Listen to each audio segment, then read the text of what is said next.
restauraties zijn sowieso hele complexe processen waarbij je allerlei dingen naar voren komen waarvan je van tevoren niet weet hoe dat zit. Dat is eigenlijk een soort ontdekkingstocht, dat is het ene. Dus je moet, en het is erg belangrijk om daarover van gedachten te wisselen.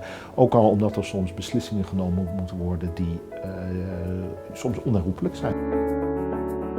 Tijdens de restauratie is er gemerkt dat dul, waarvan gedacht wordt dat het geschreven werd op de preparatielaag, eerder een kras is in de verflaag. En ook dankzij dus de geavanceerde analysetechnieken die we beschikbaar hebben op het KIK, hebben we ook kunnen vaststellen dat die kras wel degelijk in de verflaag aanwezig is en niet in een onderliggende laag. Dus het woordje dul is eerder een kras in de verflaag, waarschijnlijk toevallig aangebracht, eerder dan bewust het woordje dul geschreven.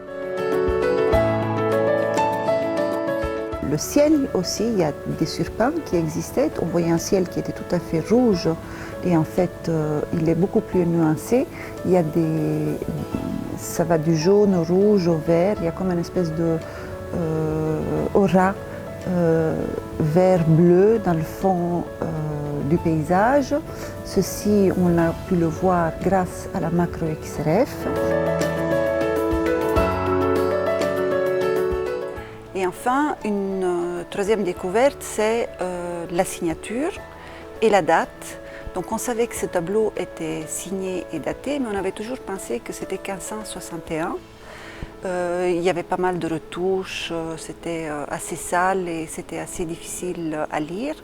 Et en fait, grâce à la restauration, le fait qu'on a pu nettoyer ce tableau, on a bien pu localiser les lacunes réelles qui se trouvaient au niveau de la signature.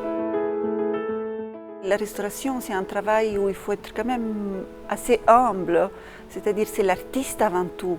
Et où nous, on a du plaisir dans ce traitement, c'est qu'on découvre l'artiste et qu'on le met en valeur.